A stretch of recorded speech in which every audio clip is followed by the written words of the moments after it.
Ah, tá filmando, ó. Começou a filmar de novo.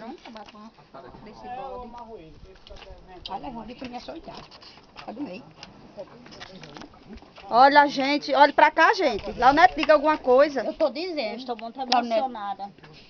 Tá, velho? Tá vendo que eu tô chorando, não? Parece que é doida. Parece que é doida. Oh, que criação.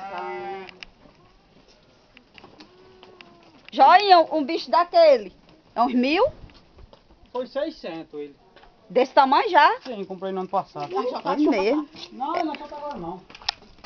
Joinha, mas ele pegando uma pessoa assim, ele Agora não. mata. É pesado, ele pesa quantos quilos, normalmente? Rapaz, base aí 120 o jeito tá aí, tá a base essa. Ele é reprodutor, né, no caso? É. Ele é o quê? É um reprodutor, o William. Ixi, pode chegar perto pra tirar uma foto? Não. Vai lá onde tá ele. Não, não vai chegar perto, não pode tosar na Chegue não que cabeça. ele laça. Ele tá amarrado. Não, é muito bonito. Como você não quer ver um cão? Eu digo, é muito bonito. Deixa eu filmar aqui a casa. Vamos bater uma foto. Vala tá aqui 8. Nesses nada ainda. É porque eu sou mole, eu com essas pernas assim, ele bate na minha perna e quebra.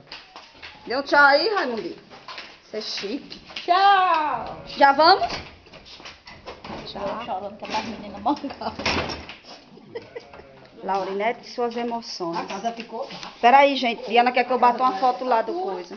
Diana, filma aqui eu dentro da casa. Aí. Uhum. Bata aí uma foto. Oh. Vamos lá? Vou só apontar, viu? Ó. Coisa grande, Jesus. Muito bonito. Agora você quer que tire uma foto? Pra botar no meu Facebook.